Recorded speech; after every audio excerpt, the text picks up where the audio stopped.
మీరు ఏ వీడియో చూస్తారో దానితోని ఆయనకు ఎలాంటి థ్రెట్ ఉండిందో మీకు ఖచ్చితంగా అర్థమవుతుంది. భయంకరమైన దేశాన్ని విచ్ఛిన్నం చేసేటటువంటి ప్రజలు ఇచ్చే స్టేట్మెంట్. అలాంటి దానికి ఎంబీబీఎస్ డాక్టర్గా మీరు ఒత్తాసు పలకటం ఏమాత్రం నాకు నచ్చలేదు. ఎందుకు అనంటే దళితులపై ట్యాక్సులు వేశారు అని చెప్తున్నారు. ట్యాక్స్ దళితులు మీరు ఎక్కడన్నా కనిపిస్తారా? లేకపోతే ట్యాక్స్ బాపనోళ్ళు కనిపిస్తారా మీకు? రెవెన్యూ దళితులు కనిపిస్తారా? రెవెన్యూ బాపనోళ్ళు కనిపిస్తారా మీకు? రెవెన్యూలు దళితులు కనిపిస్తారా? లేకపోతే రెవెన్యూ దోచిపెట్టిన క్షత్రియులు కనిపిస్తారా మీకు? సార్, ఇది దేశ చరిత్రను తెలుసుకోకపోతే చరిత్రహీనులం అవుతాం. ఇది అంబేద్కర్ గారు ఒక మాట చెప్పారు. ఈ విషయాన్ని దాన్ని కోట్ చేస్తున్నాను.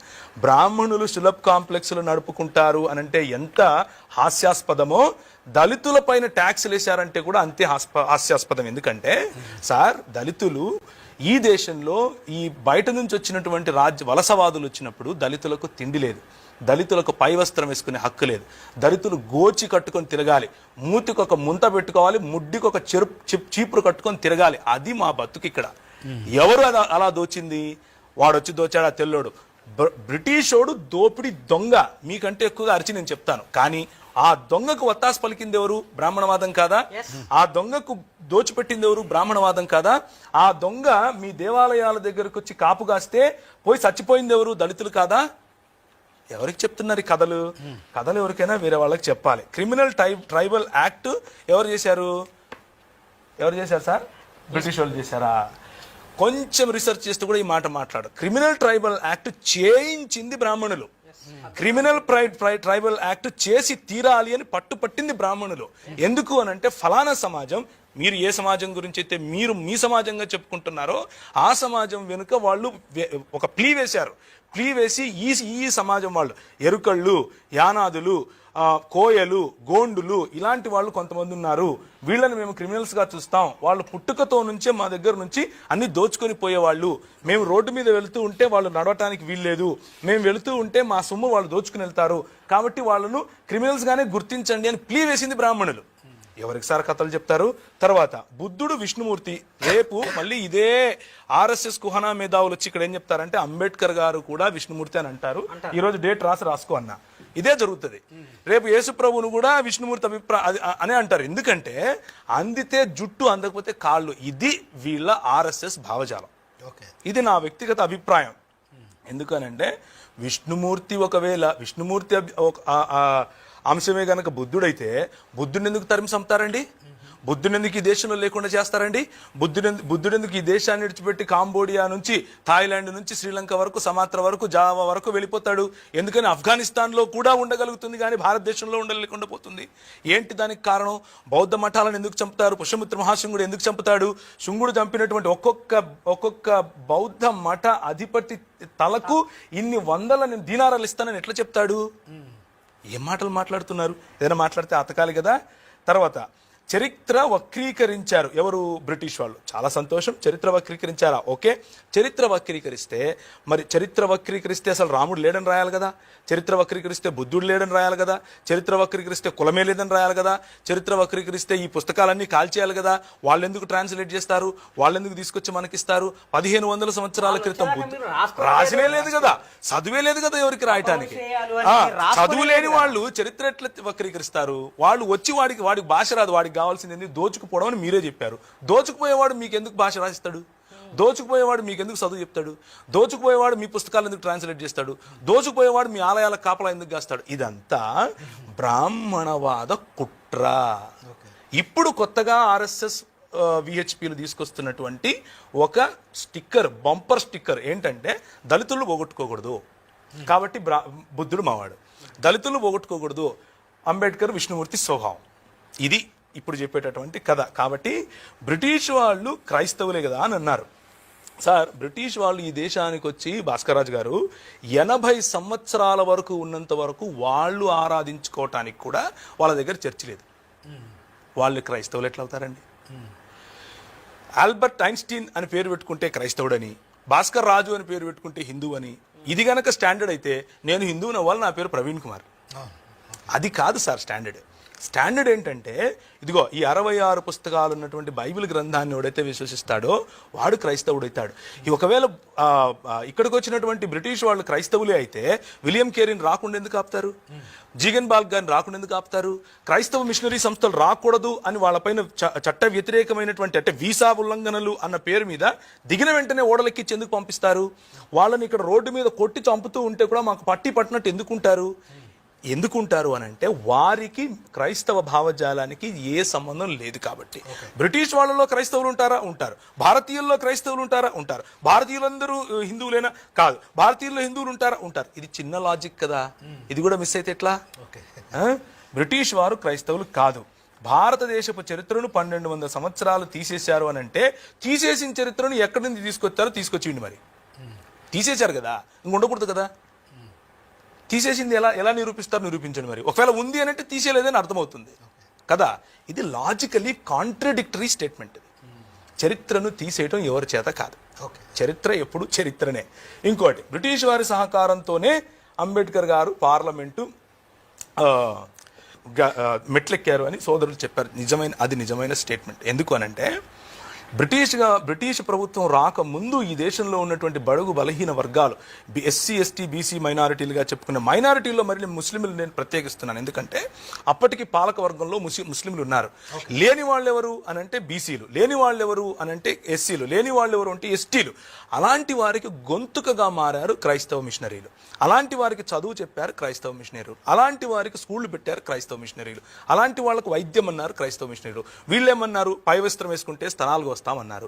వీళ్ళేమన్నారు? మీరు చదివితే మేము మీ నాలుకలకు వస్తామన్నారు. బ్రెస్ట్ ట్యాక్స్ ఉండేదండి. వీళ్ళే రజాకారులను పెట్టి ఒకరు హింసిస్తే ఇంకొకడేమో పిలక పెట్టుకుని హింసించాడు. మొత్తానికి హింసించబడింది ఎవరు? మేమేగా. మాకు వాయిస్ అయినారు ఎవరు? బ్రిటిష్ వాళ్ళందరూ కాదు, వాళ్ళలో ఉన్నటువంటి క్రైస్తవ భావజాలం తెలిసినటువంటి వాళ్ళు. అలాంటి వాళ్ళు వెనుక నిలబడ్డారు కాబట్టే ఫూలే గారి భార్య సతీమణి గారికి వారు చదువు చెప్పారు. ఫూలే గారు నిలబడ్డానికి కారణం బ్రిటిష్ మిషనరీలు కాదా? అంబేద్కర్ గారి చదువు కోసము మిషనరీలు కాదా కారణం? ఆయన వెళితే ఇంగ్లాండ్లోను మరియు అమెరికాలోను ఆయన ఆదరించింది క్రైస్తవులు కాదా? ఆయన నిలబెట్టింది క్రైస్తవులు కాదా? సైమన్ గోబ్యాక్ అని వీళ్ళు అరిస్తే సైమన్ వస్తాను అని రాసింది ఎవరు? క్రైస్తవుడు కాదా? ఇవన్నీ కనిపించవా? ఇంకొక విషయం, నేను ఒక 2-3 విషయాలు అన్న ప్రస్తావించారు. చాలా తక్కువ సమయంలో ఒక విషయం చెప్తాను. ఏంటి అనంటే క్రిమినల్ ట్రైబల్ యాక్ట్ అని అన్నారు. సరే, ఈ దేశంలో జోగిని వ్యవస్థ అని ఒకటి ఉండేది. ఆంధ్ర జోగిని అబాలిష్మెంట్ ఎప్పుడు జరిగింది? భాస్కర్ రాజు గారే చెప్పాలి. ఇంగ్లీష్ ఎడ్యుకేషన్ యాక్ట్ ఎప్పుడు వచ్చింది? భాస్కర్ రాజు గారే చెప్తారు. ఆస్తి హక్కు శూద్రులకు ఎవరు తీసుకొచ్చారు? ఒకవేళ ఆస్తి హక్కు శూద్రులకు, చదువు హక్కు శూద్రులకు లేకపోతే ఈరోజు భాస్కర్ రాజు గారు ఇక్కడ కూర్చుని రక్షణ టీవీలో మాట్లాడగలిగే వాళ్ళ? ఎవరు తెచ్చారో సమాధానం చెప్పాలి. రైట్ టు ఎడ్యుకేషన్ ఎవరు తీసుకొచ్చారు? ఆయన డాక్టర్ అయ్యారుగా. ఎలా అయ్యారు? ఒక వైద్యుడు ఒక చోరుడు ఇద్దరు సమానం అని చెప్పేటటువంటి సనాతన ధర్మం ఎక్కడ? రైట్ టు ఎడ్యుకేషన్ ఫర్ శూద్ర అని చెప్పేటటువంటి ఈ యాక్ట్ 1913 ఎక్కడ? ఈ రెండిట్లో దేని వల్ల మీరు డాక్టర్ అయ్యారు? మీరు సమాధానం చెప్పాలి నాకు. స్లేవరీ అబాలిష్మెంట్ యాక్ట్ ఎవరు చేశారు? బ్రాహ్మిన్స్ ఒక వ్యక్తి శూద్రుడు పెళ్లి చేసుకుంటే భార్యను బ్రాహ్మణుడి దగ్గర 3 రాత్రులు పడుకోబెట్టాలా? ఇది మీ సనాతన ధర్మమా? దాన్ని అబాలిష్ చేసింది 1819లో. ఎవరు అబాలిష్ చేశారు? ఎవరు అబాలిష్ చేశారు?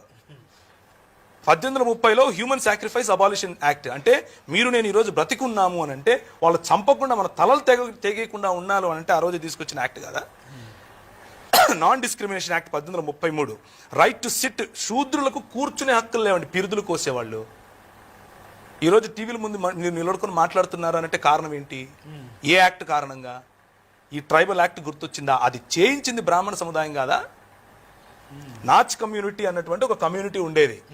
మన బడుగు బలహీన వర్గాలకు, దళిత సహోదరులను వాళ్ళు అర్ధనగ్నంగా లేకపోతే పూర్తి నగ్నంగా దేవాలయాల ఎదుట డాన్సులు చేయించేవారు. ఇంతవరకు మన రెడ్డి గారు చెప్పారు ఒక మాట, అంటే భజన చేసేటటువంటి కళాకారులు ఉన్నారు అని. వీళ్ళను కూడా ఎవరైతే నాచ్ కమ్యూనిటీగా పిలిచారో, దేవదాసి కమ్యూనిటీగా పిలిచారో, జోగిని కమ్యూనిటీగా పిలిచారో వీరిని ఉంపుడు గత్తెలుగా ఒక పక్క చూస్తూ, వీరు పెళ్లిళ్ళు చేసుకోకుండా పిల్లలు కనాలి అని చెబుతూ, కాదు వీళ్ళు కళాకారులు అని పేరు పెట్టి వారి కోసము దాన్ని ఏమంటారు హైకోర్టులో ప్లీ వేస్తే, పిటిషన్ వేస్తే కొట్లాడుతూ ఉంటే ఈ సనాతన ధర్మ సంరక్షకులు వచ్చి ఏమంటారంటే ఇది మా సంస్కృతి అంటారు. ఏదండి మీ సంస్కృతి? మా ఆడవాళ్ళను అర్ధనగ్నంగా చేసి నాట్యం చేయించడం మీ సంస్కృతా? అది కాపాడటం కోసం మీరు నిలబడతారా? దానికి వ్యతిరేకంగా పోరాడితే బ్రిటిష్ వాడు క్రైస్తవుడైపోయాడా? ఇది మనకున్నటువంటి గొప్ప జ్ఞానం. కాబట్టి టైటిల్ సరి చేసుకోవాలి అని మన సహోదరులు చెప్పారు, భాస్కర్ రాజు గారు. నేను కూడా ఒప్పుకుంటున్నాను ఈ విషయాన్ని. ఎందుకు అనంటే టైటిల్ సరి చేసుకోకపోతే సనాతన ధర్మం చేసింది ఏమీ లేదు అని తెలిసిపోతుంది. అందుకు సరి చేసుకోవాలంటున్నారు. ఇది నా వ్యక్తిగత అభిప్రాయం, దయచేసి మీరు వేరే రకంగా అర్థం చేసుకోకండి. అలాగే డెవలప్మెంట్తో మతానికి ముడిపెట్టకూడదు అని కూడా అన్నారు. ఎందుకు అనంటే డెవలప్మెంట్ చేసింది ఏమీ లేదు కాబట్టి. ఎందుకంటే 25% జీడిపి వేరేవాడు కొల్లగొట్టుకుంటూ పోతూ ఉంటే కొల్లగొట్టి ఇచ్చింది మీరు కాబట్టి. 25% వేరేవాడు కొల్లగొట్టుకొని పోతున్నాడు అనంటే దళితుల దగ్గర కొల్లగొట్టుపోయాడని అబద్ధం చెప్తున్నారు. ఎందుకు? ఆ 25% ఈ దేశంలో దళితుడికి ఆస్తి హక్కు లేదు. దళితుడు ఇంట్లో దాన్ని ఏమంటారు, కొబ్బరికాయల చెట్టు ఉందనుకోండి ఉదాహరణకు, చూస్తాడు ఎవడో ఆసామి, అరే బాగుందిరా కోసుకొచ్చి అంటే నోరు మూసుకొని తీసుకుని ఇవ్వాలి. అది అప్పటి ధర్మశాస్త్రం. మా ఇంట్లో అరటిగలలు పండితే నీవి, మా ఇంట్లో కూతురు పుడితే నీకు, మా ఇంట్లో వంకాయలు పండితే నీకు. మా దగ్గర నుంచి బ్రిటిష్ వాడు ఎక్కడ కొల్లగొట్టాడు? ఎలా కొల్లగొడతాడు? అసలు వాడు మా ఇంటికే రాడు, మీ దగ్గర ఆగిపోయాడు కదా. కొల్లగొట్టి ఇచ్చింది మీరు. వాళ్ళ మీద పేరు పెడితే ఎట్లా? వాళ్ళు దోపుడుగాళ్లే, నేను ఒప్పుకుంటున్నాను. బ్రిటిష్ వాళ్ళు 100% దోచుకుపోయారు, కానీ దోచిచ్చింది మీరు. 25%ని 2%కి తీసుకొచ్చి ఇచ్చింది మీరు. మీ ఆస్తులు కాపాడుకోవడం కోసం, మీ అధికార దాహాన్ని కాపాడుకోవడం కోసం వాళ్లకు తొత్తులుగా మారింది మీరు. బ్రిటిష్ వాళ్ళ తొత్తులుగా మీరు పనిచేసింది మీరు. కాబట్టి డెవలప్మెంట్ లేదు. కాబట్టి డెవలప్మెంట్ అనేది మతానికి ముడిపెట్టకూడదు అని భాస్కర్ రాజు గారు చెప్పారేమో అన్నది నా అభిప్రాయం. మరి పెట్రోల్ ఇచ్చి ఎప్పుడు ఎక్కడ ఎలా దహిస్తారో చెప్తే నేను కూడా వస్తాను. నా సొంత మాటల్లో నేను చెప్తున్నాను, యాజ్ ఇట్ ఈస్ గా కోట్ చేయట్లేదు. నేను నీ మీద ఎంతో ప్రేమ ఉండి నిన్ను గెలుచుకోవడానికి రావణునితో యుద్ధం చేశానని అనుకుంటున్నావేమో. నా కులానికి ఉన్నటువంటి గొప్ప విలువను స్థాపించుకోవటానికి, మరియు లోకంలో ఉన్న వాళ్ళందరూ నన్ను ఎక్కడైనా దుమ్మెత్తిపోస్తారేమో దాని నుంచి నన్ను నేను సంరక్షించుకోవటానికి మాత్రమే నేను గెలుచుకొని వచ్చాను. కాబట్టి నువ్వు కావాలంటే లక్ష్మణుడితో వెళ్ళిపో, లేకపోతే భరతుడితో వెళ్ళిపో, లేకపోతే దాన్ని ఏమంటారు సుగ్రీవుడితో వెళ్ళిపో. అంటే సుగ్రీవుడు ఒక జంతువు కదా, ఒక వానరుడు, మనిషి కాదు, వాడితో వెళ్ళిపో. ఇంకా అది కూడా కాదంటే విభీషణుడు రాక్షసుడితో వెళ్ళిపో, అని నేను మాత్రం నిన్ను ఉంచుకోలేను అంటాడు. సూరా 757లో ఉన్న అల్ నబియ్య అల్ ఉమ్మియ్య అనే పదానికి అరబీ భాషలో ఉన్నటువంటి ఈ పదానికి మరి ఇప్పుడు తర్జుమా చేసేటటువంటి వాళ్ళు చదువు రాని ప్రవక్త అని తర్జుమా చేస్తూ ఉంటారు. కానీ నిజానికి అది అలాగే ఉందా అని కనుక చూస్తే అల్ ఉమ్మియ్య అనే పదము చాలా చోట్ల వాడబడింది ఖురాన్లో. అన్ని చోట్ల చదువు రాని అని తర్జుమా చేయలేదు. ఎలా చేశారు అంటే పుస్తకము లేని ప్రజలు, గ్రంథము లేని ప్రజలు అని చేశారు. కాబట్టి అల్ ఉమ్మియ్య నబియ్య అన్న మాటకు అర్థం ఏమిటి అంటే గ్రంథము ఇవ్వబడనటువంటి ఎవరు? నేను అడిగిన దానికి మీకు సమాధానం చెప్పాల్సిన అవసరం లేదు.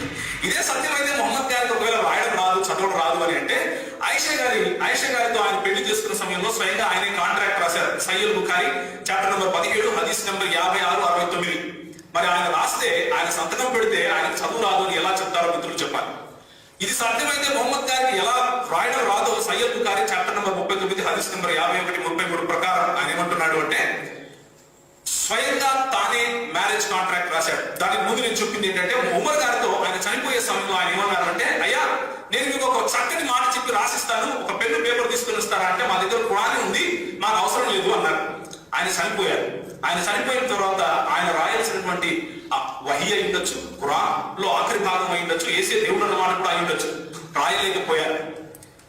ధర్మశాస్త్రంలోనూ సువార్తల్లోనూ అతని ప్రస్తావన ఉండాలి. రెండో మాట, So in the Bible, cosmos is the handiwork of God. So when we look at the cosmos, we understand, we learn how God did this cosmos. Whereas in Purana, cosmos is the manifestation of God. It is the Brahma, the Virat Rupa of God Himself. For example, Purushasya Mukha Brahma Kshetra Metasya Bahavaha Urvo Vaishyo Bhagavataha, simply saying how human beings have evolved from God. And then Bhulokaha Kalpitaha Padhyam Bhuvarloko Asya Nabhitaha Urdva Swaloko Urasa Maharloko Mahatmanah, simply saying how God's body is a manifestation in the universe. So that is the reason we will be questioning the approach of the Puranic way of saying how God is and how He manifests Himself in the universe.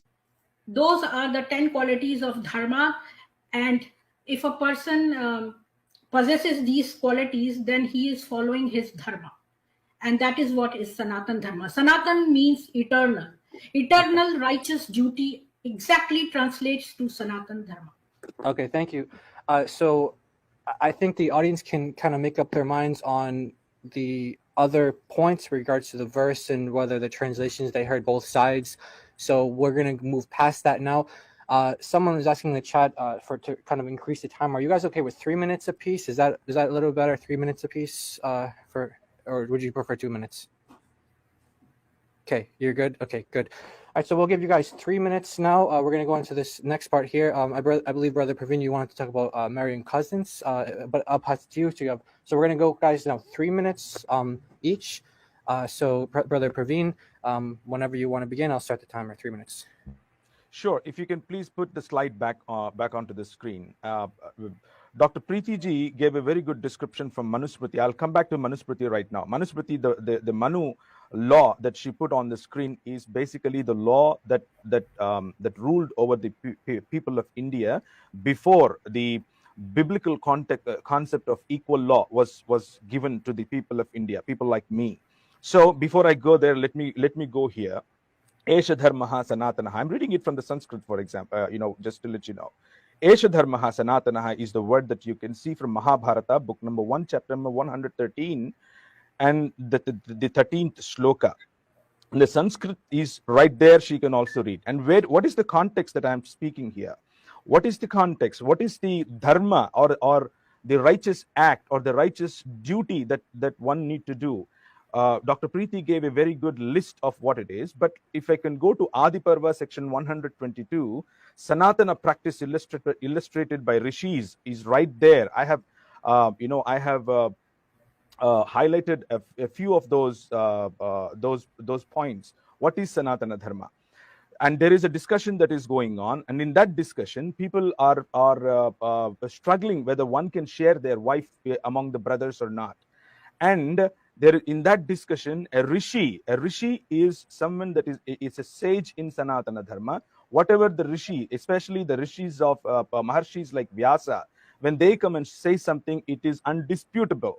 And the people like that, they are coming forward and saying it has been heard by us that there was a great rishi of the name Uddalaka. He is a rishi himself, and his son's name is Swetaketu. And when they were together in the house, and Swetaketu's mother was also in the house, and now one day in the presence of Swetaketu's father, a Brahmana came from catching Swetaketu's mother. A Brahmin walks in and he catches Swetaketu's mother's hand and he says, "Let us go."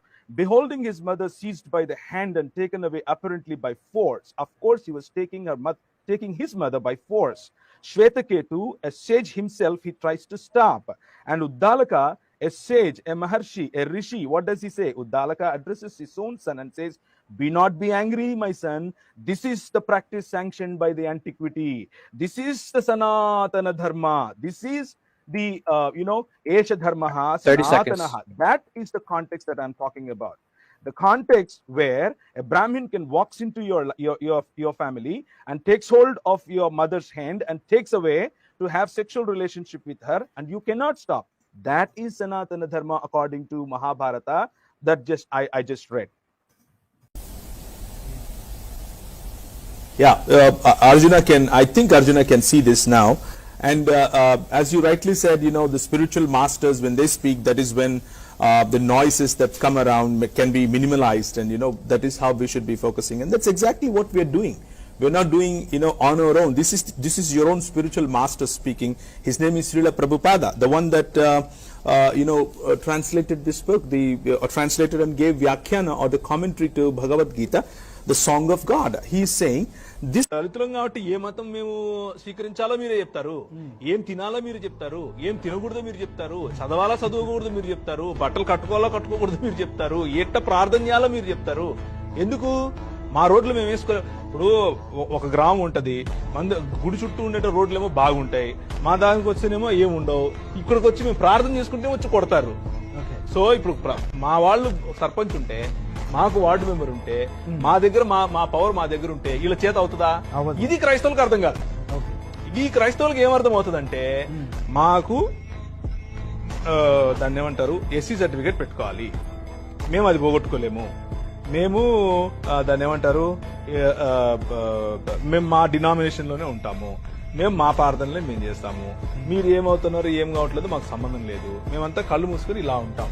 ఇది క్రైస్తవులు భావజాలం.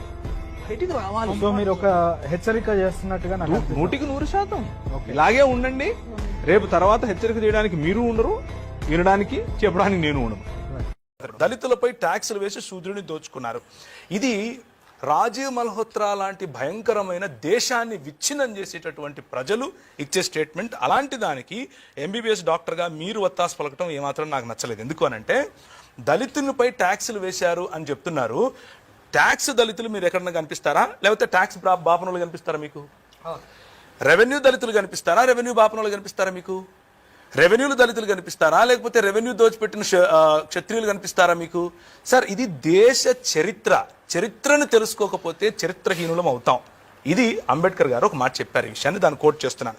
బ్రాహ్మణులు సులభ్ కాంప్లెక్స్లు నడుపుకుంటారు అనంటే ఎంత హాస్యాస్పదమో, దళితుల పైన ట్యాక్స్లు వేశారంటే కూడా అంతే హాస్యాస్పదం. ఎందుకంటే సార్, దళితులు ఈ దేశంలో ఈ బయట నుంచి వచ్చినటువంటి వలసవాదులు వచ్చినప్పుడు దళితులకు తిండి లేదు, దళితులకు పై వస్త్రం వేసుకునే హక్కు లేదు, దళితులు గోచి కట్టుకొని తిరగాలి, మూతికి ఒక ముంత పెట్టుకోవాలి, ముడ్డికి ఒక చీపురు కట్టుకొని తిరగాలి. అది మా బతుకు ఇక్కడ. ఎవరు అలా దోచింది? వాడొచ్చి దోచాడు ఆ తెల్లోడు. బ్రిటిషోడు దోపిడి దొంగ మీకంటే ఎక్కువగా అరిచి నేను చెప్తాను. కానీ ఆ దొంగకు వత్తాసు పలికింది ఎవరు? బ్రాహ్మణవాదం కాదా? ఆ దొంగకు దోచిపెట్టింది ఎవరు? బ్రాహ్మణవాదం కాదా? ఆ దొంగ మీ దేవాలయాల దగ్గరకు వచ్చి కాపు కాస్తే పోయి చచ్చిపోయింది ఎవరు? దళితులు కాదా? ఎవరికి చెప్తున్నారు ఈ కథలు?